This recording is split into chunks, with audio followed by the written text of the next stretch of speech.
റെക്കമെൻഡേഷനോ സാധ്യമല്ല. തന്നെത്താനെ ഒരുങ്ങണം. Praise the Lord. ഹല്ലേലൂയ. തന്നെത്താനെ ഒരുങ്ങുന്ന ഒരു കാന്തയെ കുറിച്ചാണ്, ഒരു മണവാട്ടിയെ കുറിച്ചാണ് പറയുന്നത്. Praise the Lord. ഹല്ലേലൂയ. എന്നാൽ നാം പിന്നെയും മനസ്സിലാക്കേണ്ടത് ഒരു കാര്യമുണ്ട്.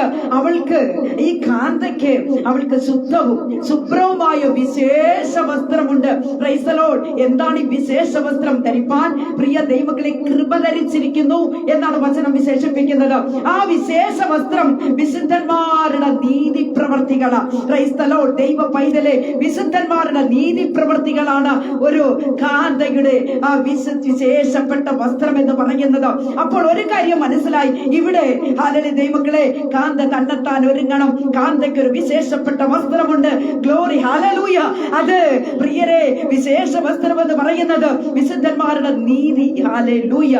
Price the Lord. ഹല്ലേലൂയ. വിശുദ്ധന്മാരുടെ നീതി പ്രവർത്തികളാണ് എന്നത് നാം മനസ്സിലാക്കിക്കൊള്ളണം. Price the Lord. ദൈവമക്കളെ, വിശേഷ വസ്ത്രം എന്ന് പറയുന്നത് വിശുദ്ധന്മാരുടെ നീതി പ്രവർത്തികൾ തന്നെ. അപ്പോൾ നമ്മളൊക്കെ നീതി പ്രവർത്തിച്ചെങ്കിലേ പറ്റത്തുള്ളൂ, അല്ലെ? ഹല്ലേലൂയ. നമ്മുടെ വാക്കില്, നമ്മുടെ നോട്ടത്തില്, നമ്മുടെ ചിന്തയില്, നമ്മുടെ കൊടുക്കൽ വാങ്ങലുകളില് ഒക്കെ എന്ത് ചെയ്യണം? നീതി ഉണ്ടായിരിക്കണം. നീതി ഇല്ലാത്തത് ഒരു കാന്തയല്ല. നീതി ഇല്ലാത്തവൾ ഒരു വിശുദ്ധയല്ല. നീതി ഇല്ലാത്തവൾ, പ്രൈസ് ദി ലോർഡ്, ഹല്ലേലൂയ, അവൾ പരിശുദ്ധ